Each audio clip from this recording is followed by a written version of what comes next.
नमस्कार मंडळी, विभूती दर्शन या यूट्यूब चॅनलमध्ये तुमचे सर्वांचे स्वागत आहे। कार्तिक पौर्णिमा 27 नोव्हेंबरला साजरी करण्यात येत आहे। त्यामुळे कार्तिक पौर्णिमेच्या दिवशी याच दिवसाला त्रिपुरारी पौर्णिमा सुद्धा म्हणतात आणि कार्तिक पौर्णिमेला 14 दिव्यांचं दान करण्याचं महात्म्य आहे।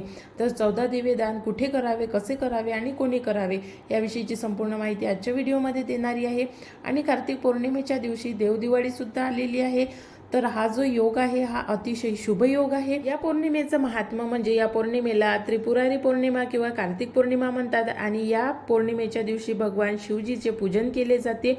भगवान शंकरांनी या दिवशी त्रिपुरसुराचा वध केला होता। त्यामुळे या दिवशी त्रिपुरा राक्षसाचे प्रतीक म्हणून 750 त्रिपुर वातीचे हवन केले जाते आणि याच वातीला त्रिपुरवात सुद्धा म्हणतात। आणि ही वात कुठे प्रज्वलित केली जाते आणि कशी प्रज्वलित केली जाते, तर ही वात दगडी दीपमाळामध्ये प्रज्वलित केली जाते आणि संध्याकाळच्या वेळी ही वात प्रज्वलित केली जाते।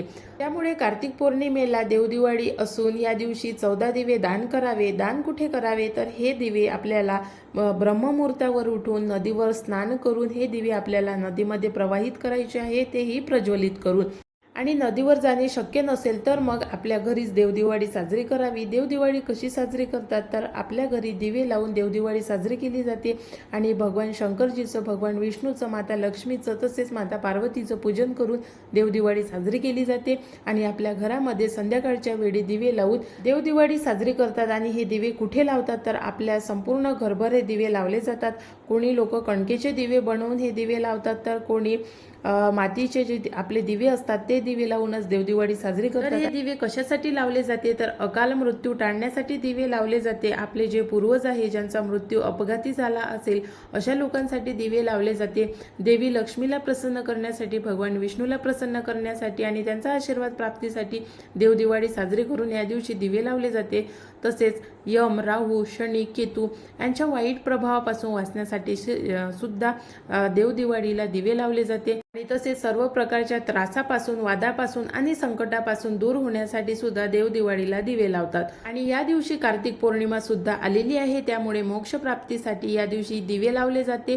कार्तिक पौर्णिमेला आपल्याला माहिती आहे त्रिपुरारी पौर्णिमा सुद्धा म्हणतात आणि त्रिपुरारी पौर्णिमेला भगवान शंकराने त्रिपुरसुराचा वध केला होता। त्यामुळे या पौर्णिमेच्या दिवशी त्रिपुरवात जाळून या दिवशी हवन पूजन केलं जाते आणि ही त्रिपुरवात 750 वातीची एकच वात असते आणि भगवान शंकरजीची पूजा अर्चा करून ही वात हवन जर तुम्ही करत असाल तर हवनाच्या वेळी प्रज्वलित करतात आणि जर आपल्या घरीच पूजा विधी करत असाल तर मग संध्याकाळच्या वेळी घरी प्रज्वलित करतात। ही वात जाळण्याचा अर्थ असा आहे, जीवनातून अंधकार नाहीसा व्हावा, अंधार नाहीसा व्हावा आणि आपले जीवन प्रकाशाकडे जावे, त्यासाठी या दिवशी ही वात जाळतात। तसेच दीपदान करतात। घरामध्ये संपत्ती आणि समृद्धी सुनिश्चित करण्यासाठी या दिवशी दीपदान केले जाते। दीपदान कुठे केले जाते, तर दीपदान मंदिरामध्ये केले जाते, ब्राह्मणांना दीपदान केले जाते, नदीच्या काठावर दीपदान केले जाते, नदीमध्ये दीप प्रज्वलित करून दान केले जाते आणि दुर्गम ठिकाणी जसे जमिनीवर एखाद्या शेतामध्ये दीपदान केले जाते। तसेच भाताच्या शेतामध्ये दीपदान केले जाते आणि जर तुमच्याकडे शेत असेल तर अशा शेतामध्ये सुद्धा तुम्ही दीपदान करू शकता। मग दीपदान कोणी करावं, कोठे करावं आणि कसं करावं। कोठे करावं तर तुम्हाला समजलंच असेल, दीपदान तुम्ही नदीवर, घरी किंवा शेतामध्ये करू शकता आणि मंदिरामध्ये सुद्धा करू शकता आणि जिथे आपली इच्छा असेल अशा ठिकाणी तुम्ही दीपदान करू शकता। दीपदान हे ब्रह्ममुहूर्तावर नदीमध्ये स्नान करून करावं आणि नदीमध्ये 14 दिवे प्रज्वलित करून वाहत्या पाण्यामध्ये सोडावे। तसेच घरी दीपदान करतेवेळी एक महत्त्वाची गोष्ट लक्षात ठेवावी की दीपदान करतेवेळी आपल्याला एक दिवा आपल्या घरातील जो नळ असेल अशा ठिकाणी, त्या नळाच्या ठिकाणी हा दिवा ठेवायचा आहे आणि आपल्या घराची जी पाण्याची टाकी असेल त्या पाण्याच्या टाकीच्या ठिकाणी एक दिवा ठेवायचा आहे। आणि घरी दिवे लावते वेळी संध्याकाळच्या वेळी हे दिवे लावायचे आहे, तर त्यामुळे आपल्या घराच्या मुख्य दरवाजावर दिवे लावावे आणि आपल्या घरातील जे महत्त्वाचे ठिकाणं असेल अशा महत्त्वाच्या ठिकाणी सुद्धा हे दिवे लावावे। दिवे अकाल मृत्यूपासून वाचण्यासाठी लावतात। दिवे आपल्या घरामध्ये सुखशांती समृद्धी नांदण्यासाठी लावतात। तसे आपल्या घरातील गरिबी, बेकारी दूर होण्यासाठी या दिवशी दिवेदान केले जाते।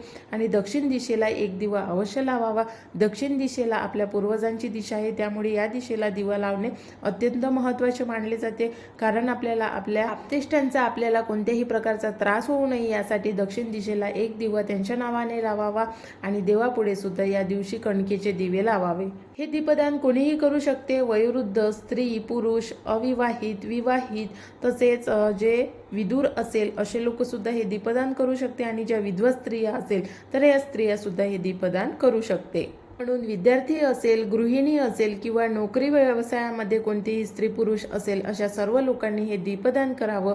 आणि दीपदान कशासाठी करावं तर आपल्याला आपल्या कामामध्ये समृद्धी मिळण्यासाठी, आपल्या घरामध्ये सुख शांती राहण्यासाठी, तसेच गरिबीपासून मुक्तीसाठी आणि अकाल मृत्यूच्या भीतीपासून आणि अकाल मृत्यूपासून वाचण्यासाठी दीपदान अवश्य करावं।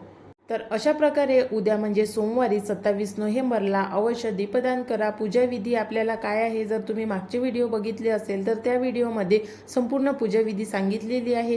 त्या दिवशी माता लक्ष्मीला प्रसन्न करू शकता, भगवान विष्णूची आराधना करा, भगवान विष्णूच्या सहस्त्रनामाचा जाप करा। भगवान विष्णूची आराधना केली तर माता लक्ष्मी त्यांच्यासोबत नक्की येते आणि त्यामुळे आपल्या घरामध्ये कधीही कमतरता भासत नाही। त्यामुळे भगवान विष्णूची आणि माता लक्ष्मीची दोघांचीही आराधना करा। तसेच या दिवशी त्रिपुरारी पौर्णिमा आहे आणि त्रिपुरवात आपल्याला प्रज्वलित करायची आहे। तर त्यामुळे भगवान शंकरजीला आणि माता पार्वतीला प्रसन्न करण्यासाठी भगवान शंकरजीची आराधना करा। माता पार्वती तुमच्यावर तसाच आशीर्वाद ठेवते। आणि अशा प्रकारे त्रिपुरारी पौर्णिमा आणि कार्तिक पौर्णिमा यांचं खूप महत्त्व आहे आणि कार्तिक मास हा खूप महत्त्वाचा असतो। त्यामुळे अवश्य या महिन्यामध्ये पूजाविधी करावी आणि धार्मिक कार्य करावे। तर आजचा व्हिडिओ तुम्हाला आवडला असेल, नक्की 14 दिव्यांचं दान करा। आपल्या घरामध्ये 14 दिवे लावा आणि प्रत्येक दिवा लावताना एक मंत्र बोला। मंत्र असा आहे, शुभम करोति कल्याणम आरोग्यम धनसंपदा शत्रुबुद्धी विनाशाय दीप ज्योती नमस्तुते। हा मंत्र दिवे लावते वेळी संध्याकाळच्या वेळी अवश्य बोलावा। तसेच भगवान शंकरजीच्या पिंडीचा अभिषेक करून भगवान शंकरजीला या दिवशी बेलपत्र अर्पण केले जाते आणि 1008 बेलपत्र अर्पण केले जाते। तसेच भगवान विष्णूला सुद्धा या दिवशी 1008 तुळशीपत्र अर्पण केले जाते आणि तुळशीची माळ सुद्धा अर्पण केल्या जाते। तसेच माता लक्ष्मीला प्रसन्न करण्यासाठी आणि माता पार्वतीला प्रसन्न करण्यासाठी भगवान शंकरजीचं आणि भगवान विष्णूचं पूजन अवश्य करा।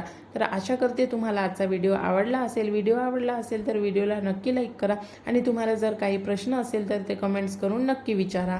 तर हे पूजन आपल्याला उद्या म्हणजे 27 नोव्हेंबरला करायचं आहे। ब्रह्ममुहूर्तावर नदीवर स्नान करून आपल्याला हे पूजन करायचं आहे। जर ब्रह्ममुहूर्तावर आपल्याच्याने नदीमध्ये स्नान होत नसेल तर मग आपण आपल्या घरी स्नान करावं आणि आपल्या घरी जर गंगाजल असेल तर अवश्य गंगाजल त्या पाण्यामध्ये टाकावं आणि गंगाजल नसेल तर मग काय करावं, गंगाजल नसेल तर मग गाईचं थोडं गोमूत्र घ्यावं आणि ते पाण्यामध्ये टाकून त्या पाण्याने आंघोळ करावी आणि त्यानंतर संपूर्ण जे पूजाविधी सांगितली आहे त्याप्रमाणे पूजाविधी करावी आणि भगवंताला प्रसन्न करण्यासाठी तसेच भगवंताचे जेही कोणत्या आवडीचे फुलं असतील, बेलपत्र शंकरजीला प्रिय आहे तर तुळशीपत्र हे विष्णूला प्रिय आहे, त्यामुळे अवश्य अर्पण करावीत। हे पूजन प्रत्येक व्यक्ती करू शकते, लहान मुलापासून ते म्हाताऱ्यापर्यंत हे पूजन करू शकते। त्यामुळे विद्यार्थी असो, गृहिणी असो, म्हातारा व्यक्ती असो, कोणीही असो अवश्य नदीमध्ये स्नान करावं। आणि कार्तिक पौर्णिमेच्या दिवशी कार्तिक महिन्यामध्ये नदीमध्ये स्नान करणे अत्यंत पवित्र मानलं जाते, म्हणून अवश्य स्नान करावं आणि जी ही पूजाविधी आहे ती अवश्य करावी। तर नवीन व्हिडिओमध्ये नवीन माहितीसोबत लवकरच भेटू। आजचा व्हिडिओ बघितल्याबद्दल